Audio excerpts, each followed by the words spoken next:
할렐루야. 매 순간순간 하나님의 도움을 받지 않고는 살아갈 수 없는 우리들의 주님을 향하여 갈망하는 우리들에게 늘 도움의 손길을 베풀어 주시고 우리의 갈 길을 인도해 주시는 우리 주님을 향하여 할렐루야 찬양대에서 귀한 찬양을 올렸습니다. 우리 주님께서 오늘도 우리 찬양의 가사처럼 늘 우리의 삶 속에 함께 해주시고 도와주실 줄로 믿고 주님 바라보고 의지하면서 주의 도우심으로 믿음의 길을 걸어가는 우리 모두가 될 수 있기를 주의 이름으로 축원합니다. 우리 옆 사람 한 인사 나눕시다. 주님을 바라봅시다. 주님을 바라봅시다.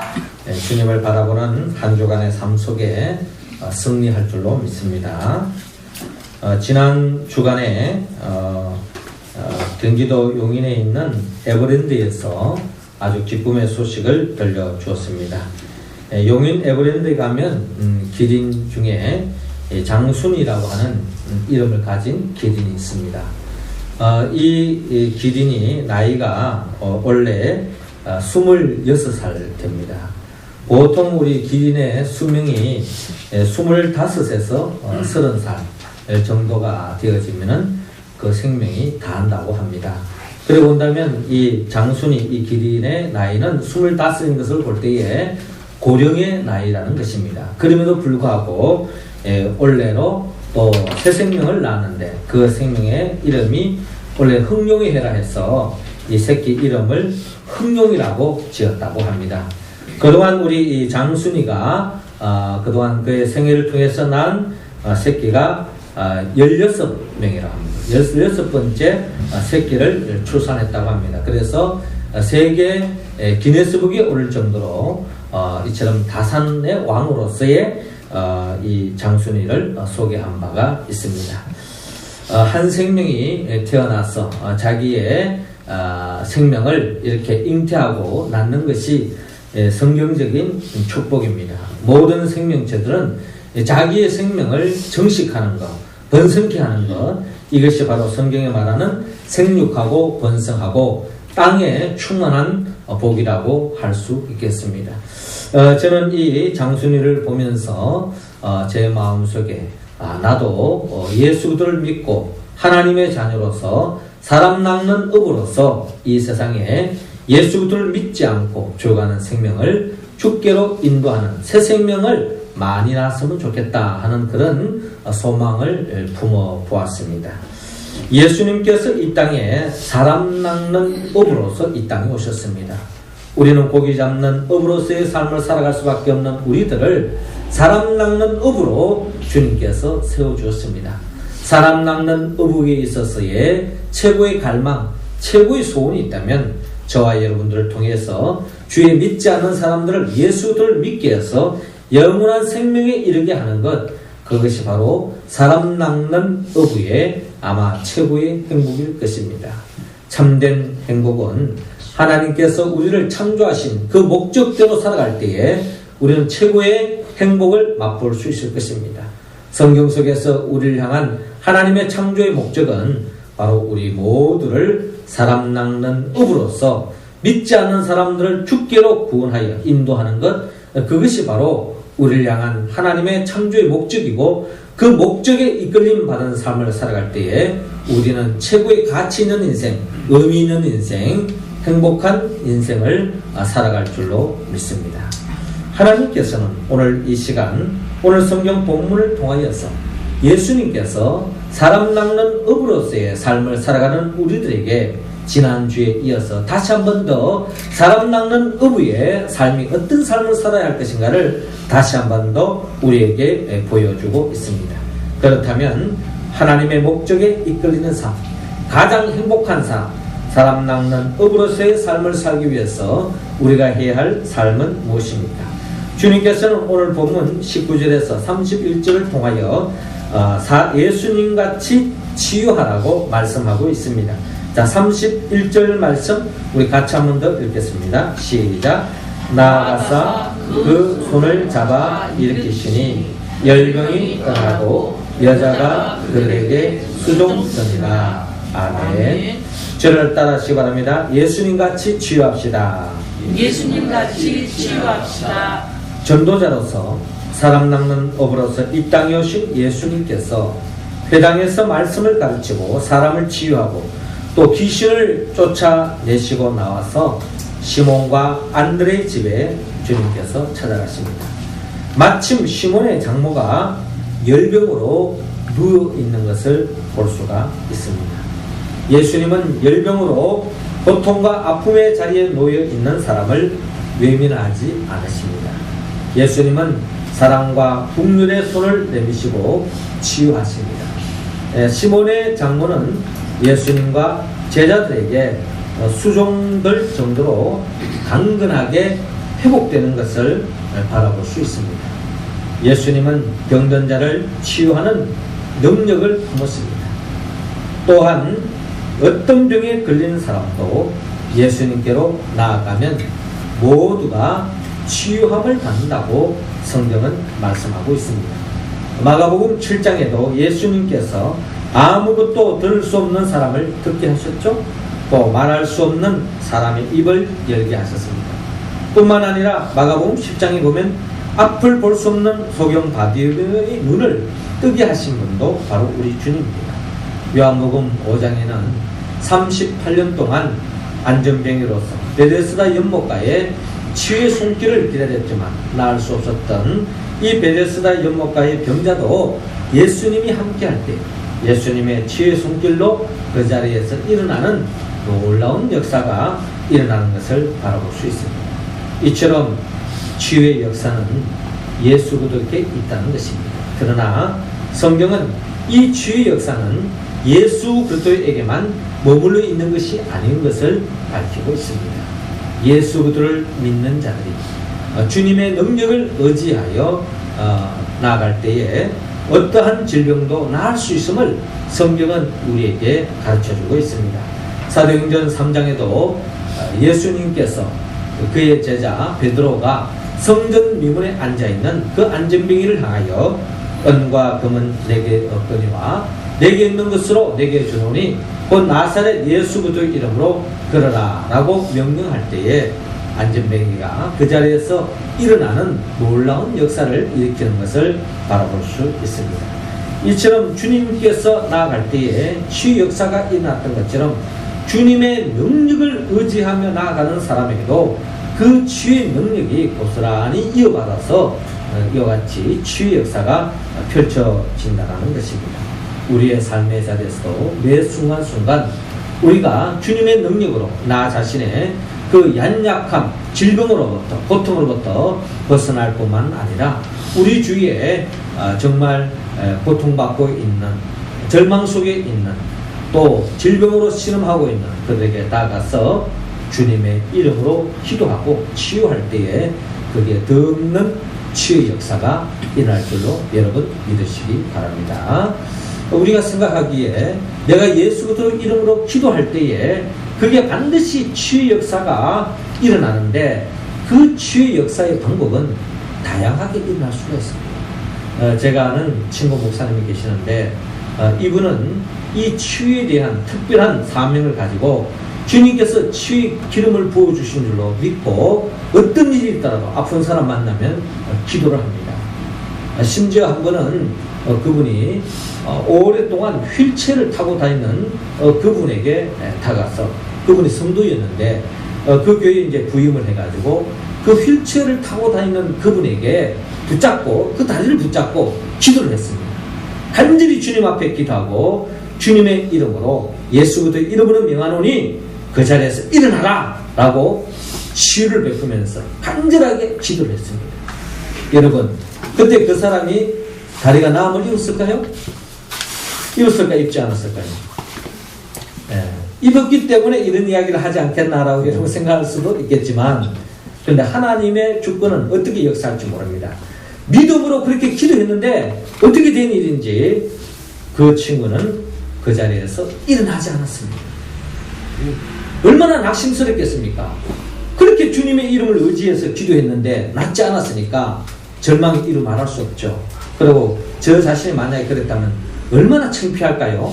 주님의 이름으로 그렇게 그냥 간절히 기도했는데 낫지 않았을 때 오는 그 절망감. 그런데 여러분 놀라운 사실은 이분이 자기를 향해서 다가와서 그렇게 관심을 가져주고 자기의 발을 붙잡고 그렇게 하나님 앞에 간절히 기도하는 그 모습을 통해서 자기 다리는 낫지 않았지만 그는 오랫동안 절망 속에 살아갔는데 그 목사님의 그 기도의 손길을 통해서 자기가 자신감을 얻었다는 거예요. 비록 그 자리에 일어나지는 않았지만 주님께서 내 다리를 치유해 주셨다고 하는 그런 믿음을 가지고 절망에서 벗어나서 더 이상 그 다리로 인해서 절망하지 않고 또 컴플렉스에 빠지지 않고 또 그 속에서 소외감을 느끼지 않고 주님 안에서 마치 다리를 가진 사람의 그 이상의 기쁨과 행복의 삶을 열게 되었다고 하는 그런 간증을 듣는 그 순간에 그 목사님이, 친구 목사님이 더없이 기쁘게 되었다라고 하는 그런 간증을 들었을 때에 그렇습니다. 주님의 치유 역사는 물론 우리의 육신의 질병을 낫게 하는 방법도 있지만 우리의 질병은 꼭 육신의 질병만이 아닙니다. 마음의 질병도 있고 영적인 질병이 있거든요. 때로는 육신의 질병이 있더라도 그 육신의 질병의 고통을 극복할 수 있는 그런 마음의 확신, 힘을 가지면은 그것도 능히 이기면서 이 세상을 이겨나갈 수 있다는 거예요. 우리 주위에는 앞을 볼 수 없는 시각장애자도 있습니다. 또 청각장애자도 있고 우리 주위에는 많은 질병을 가진 사람도 있습니다. 그럼에도 불구하고 하나님이 나와 함께 계시고 그 주의 손길을 통하여서 나는 이 장애로부터 이겨나갈 것이다 라고 하는 그 믿음을 가진 자는 그 질병이 결코 장애가 될 수 없다는 것입니다. 이러한 믿음을 가지고 여러분 어떠한 삶의 자리에서도 비록 그 사람이 낫고 안 나는 것은 하나님의 손에 맡기고 우리가 할 수 있는 것은 그 연약한 자를 향하여 붙잡고 기도를 통해서 긍휼을 베푸시고 사랑을 베푸시고 주님의 살아계심을 증거하는 우리의 모습이 다 될 수 있기를 원합니다. 어떤 분이 아파서 병원에 입원을 하게 되었습니다. 사람들이 찾아와서 문병을 하면서 하나같이 하는 말이 힘을 내십시오. 힘을 내십시오. 결코 이 병으로 인해서 절망하지 마시고 힘을 내십시오. 이렇게 하고 왔다고 합니다. 그런데 어느 한 교회에 다니는 친구가 자기에게 다가와서 하는 말이 힘의 도움을 받으십시오. 힘의 도움을 받으십시오. 도대체 이게 무슨 말인가 하고 환자가 친구에게 힘을 도움을 받아는 게 무슨 뜻이냐고 물어봤습니다. 그랬더니 예수님의 힘의 근원이신데 그분의 힘의 도움을 받으면 일어날 수 있다네 라고 이렇게 들려주었다고 합니다. 그래서 주님의 힘의 도움을 받아라는 것입니다.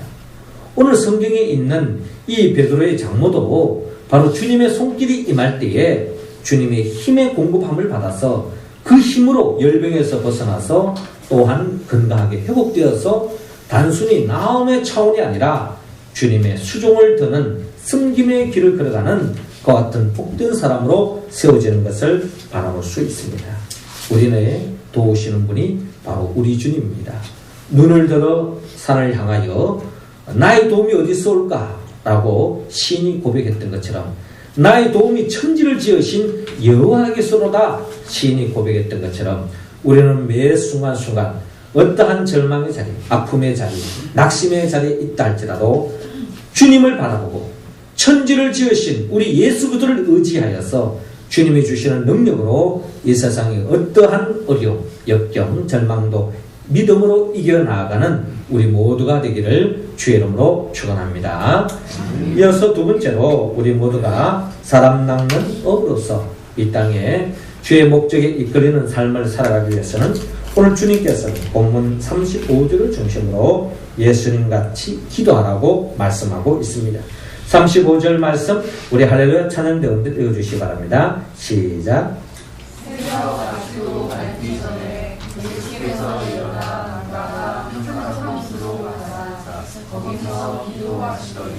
아멘. 저를 따라하시기 바랍니다. 예수님같이 기도합시다. 예수님같이 기도합시다. 예수님께서 사람 낚는 업으로 이 땅에 오셔서 예수님께서 치유의 역사를 펼칠 때에 많은 사람들이 주님께로 몰려옵니다.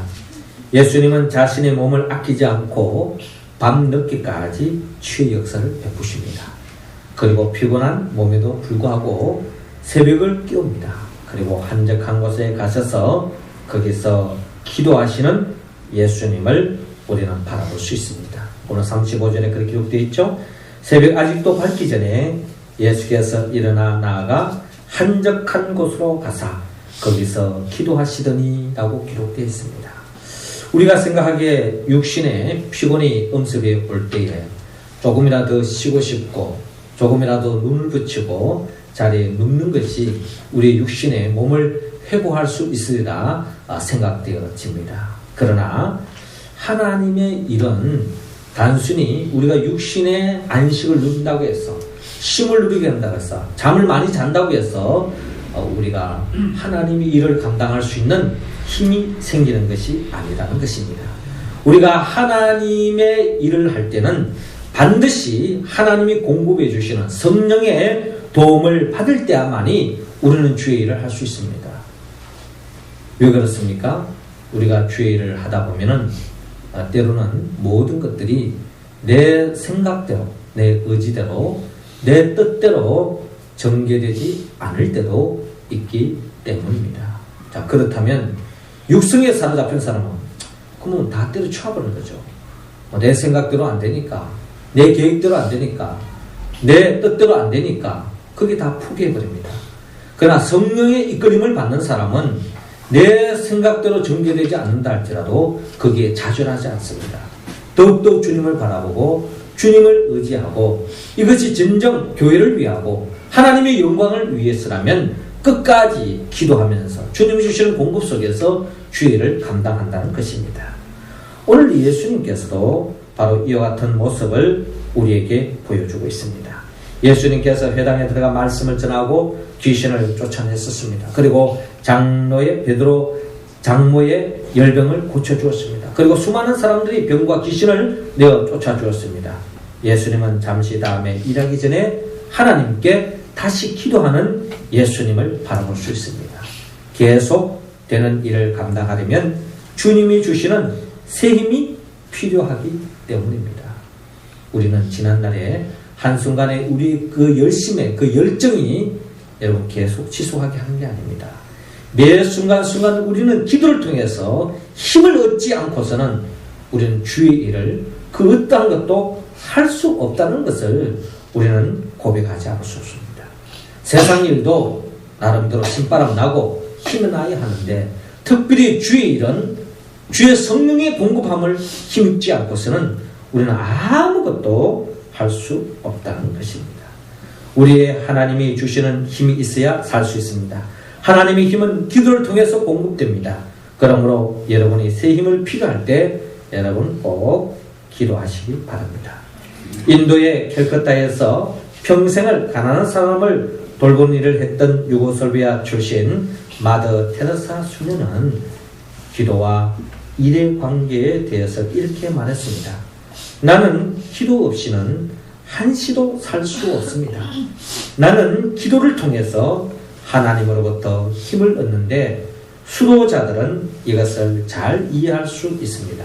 기도는 일을 잘할 수 있도록 힘을 주고 지탱해주고 도와주고 온갖 기쁨을 가져줍니다. 라고 이야기한 바가 있습니다.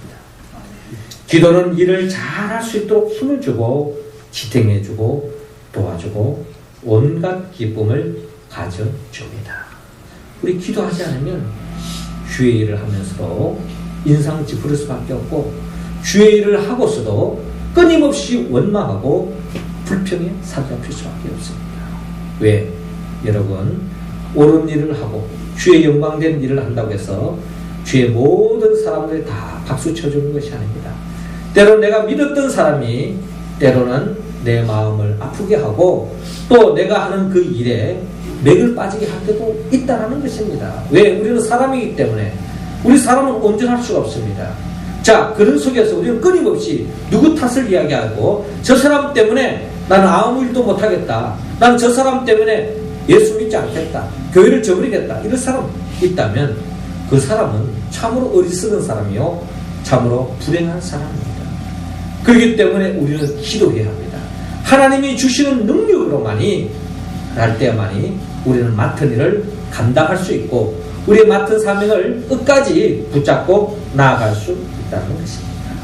기도는 우리가 계속되게 하는 일을 감당하게 하는 힘을 공급해 줍니다. 우리는 일이 안 되고 어려울 때 더욱더 기도해야 합니다. 일에 지치고 힘이 들 때 기도해야 합니다. 하나님은 바로 그때 기도를 통하여 우리에게 새 힘을 주셔서 다시 일을 할 수 있는 힘을 더하여 주십니다. 예수님의 그 기도의 모습을 볼 때에 예수님의 기도는 매 순간순간 그 기도의 결론은 아마 이렇게 끝났을 거예요. 주여 이 잔을 내게서 지나가게 하옵소서. 예수님의 분명한 자기 생각이 있었습니다. 그러나 나의 원대로 마옵시고 아버지의 뜻대로 하옵소서. 이 기도가 결국 주님을 끝까지 하나님의 목적에 이끌리는 삶을 살았고 그의 목숨이 다하는 순간까지 죽는 날까지 주의 뜻을 받들어 믿음의 길을 걸어갈 수 있다는 것입니다. 우리도 어떠한 처지에 있더라도 주님이 우리에게 주신 그 명령, 그 뜻을 붙잡고 비록 십자가에 못 박혀 죽는 것과 버금가는 그런 어려움이 있더라도 끝까지 그 일을 감당했을 때 믿지 않는 사람은 야 이제 끝났구나, 뭐 주님의 뜻이고 뭐고 이제 모든 것이 다 끝났구나 라고 이야기할 때 그때사 하나님의 능력의 오른손이 사망 권세 사잡혀있는 그 예수들을 부활시켜 주었던 것처럼 끝까지 기도하며 믿음의 길을 걸어가는 그 자들을 주님께서는 결코 외면하지 않으시고 하나님의 때에 반드시 하나님의 능력의 손길 속에 구원의 자리 이룰 줄로 믿고 어떠한 자리에 있더라도 절망하지 말고 끝까지 기도하여 주님이 주시는 능력으로 믿음의 길을 달려갈 길을 달려가는 우리 모두 사람 낚는 의의 길을 걸어가는 우리 모두가 되기를 주의 이름으로 축원합니다. 마지막 세 번째로 예수님과 같이 사람 낚는 업으로서 우리가 그 길을 끝까지 걸어가기 위해서 오늘 보면 38절을 중심으로 예수님같이 전도하라고 말씀하고 있습니다. 38절 우리 다 같이 한번 읽겠습니다. 시작. 이르시되 우리가 다른 가까운 마을들로 가자. 거기서도 전도하리니 내가 이를 위하여 왔노라 하시고. 아멘. 네. 이르시되 우리가 다른 가까운 마을들로 가자. 거기서도 전도하더니 내가 이를 위하여 왔노라 하시고. 저를 따라하시기 바랍니다. 예수님같이 전도합시다. 예수님같이 전도합시다. 예수님은 오늘 본문을 통하여 주님이 이 땅에 오신 목적을 분명히 밝히고 있습니다. 거기서도 전도하리니 내가 이를 위하여 왔노라. 최초의 전도자요, 최초의 사람 낚는 업으로서 그런 예수들을 바라볼 수 있습니다. 예수님이 이 세상에 오신 것도 전도하기 위한 것이었습니다. 주가는 생명을 살리기 위해서 이 땅에 오셨습니다. 예수님이 처음으로 전도하시기를 회개하라, 천국이 가까이 왔다라고 전도하셨습니다. 천국이 가까이 왔다는 뜻은 하나님의 심판이 가까이 왔다는 말입니다. 그러므로 하나님을 믿는 사람은 하나님의 심판대에서 앞에서 하나님을 믿지 않는 사람은 하나님의 심판대에서 심판을 받을 수밖에 없는 것입니다.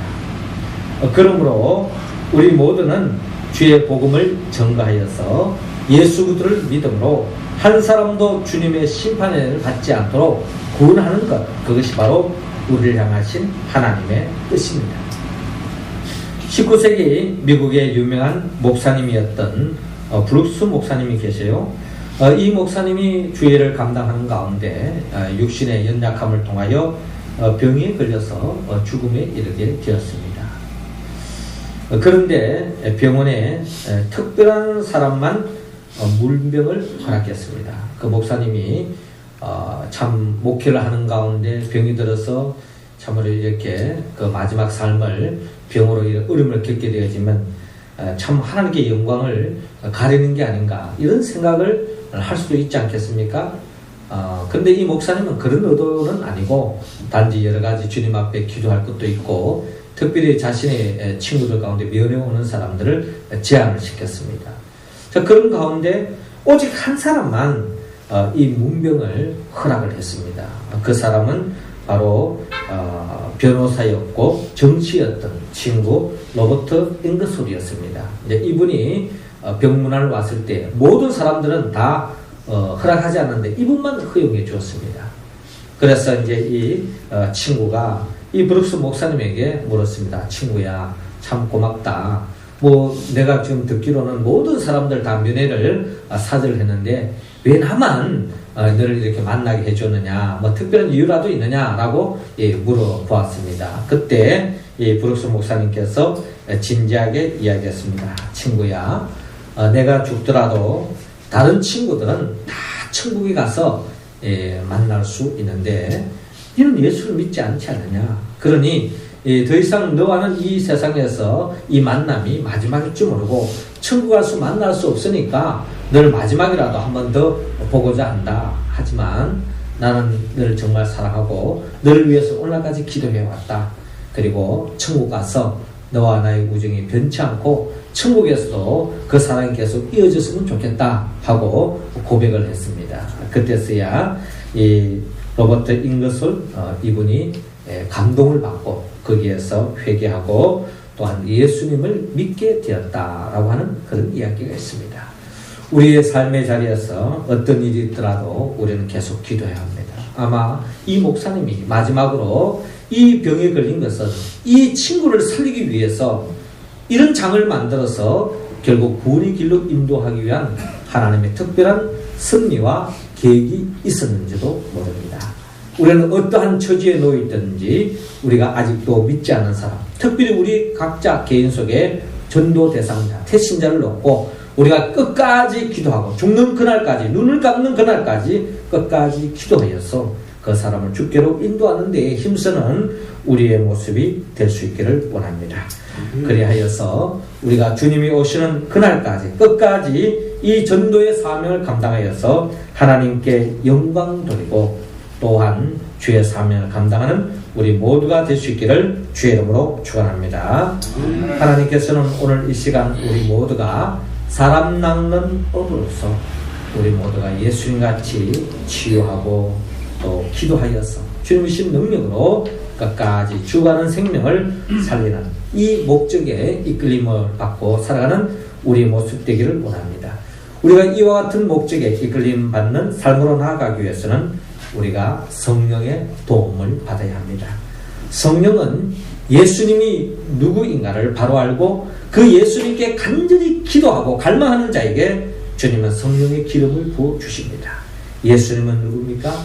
예수님은 말씀으로 천지 만물을 창조하셨으며 그 창조된 세상에서 사람 낚는 업으로서 정말 생육하고 번성하고 땅에 충만한 삶을 살아야 할 우리들이 아담의 범죄로 말미암아 그 삶을 살아가지 못하는 우리들을 구원하기 위하여 주님께서는 친히 말씀이 육신이 된 이 땅에 오셨습니다. 그리고 우리 인간들이 지고 있는 그 모든 죄, 우리가 지고 있는 그 죄, 그 죄를 가지고서는 사람 낚는 업으로서의 삶을 살아갈 수가 없고 절망 속에 죽을 수밖에 없는 우리들이기에 우리를 구원하게 하여 우리의 모든 죄를 짊어지고 십자가에 못 박혀 죽었습니다. 그리고 주님은 죽음의 권세를 깨뜨리고 우리를 의로운 인생으로, 거듭난 인생으로, 말 그대로 사람 낚는 업으로서 죽어가는 생명을 살리는 복의 근원의 인생으로 세워주기 위하여 주님은 사망 권세를 깨뜨리고 부활하셨습니다. 그리고 성천하셔서 지금도 하나님 보호자 우편에서 성령을 갈망하는 자에게 마음껏 부어주시고 그 성령의 충만함을 입어서 주의 사명을 감당하고 주의 몸된 교회를 섬기고 주의 몸된 교회를 든든히 세워가는 우리들을 이 세상의 그 무엇으로 비교할 수 없는 새하늘과 새 땅으로 우리를 인도하기 위하여 주님은 재림하여 오십니다. 이러한 주님을 믿고 의지하며 나아갈 때에 예수영 보혜사 성령님께서 우리 가운데 임재하셔서 오늘 우리에게 주신 말씀에 응답하여 매일매일 사람 낚는 업으로서의 삶을 살아가고 하나님께 영광 돌리며 목적을 이끌림 받아 그 목적을 이루면서 더 없는 행복한 삶을 이어가는 우리 모두가 되기를 주의 이름으로 축원합니다. 기도드리겠습니다. 생명의 영 보혜사 성령님이시여 우리 모두에게 성령의 기름을 부어 주시옵소서. 예수님같이 치유하고 기도하고 전도함으로 하나님께 영광 돌리고 하나님의 목적에 이끌리는 삶으로 인도하여 주시옵소서. 예수님의 이름으로 기도드리옵나이다. 아멘.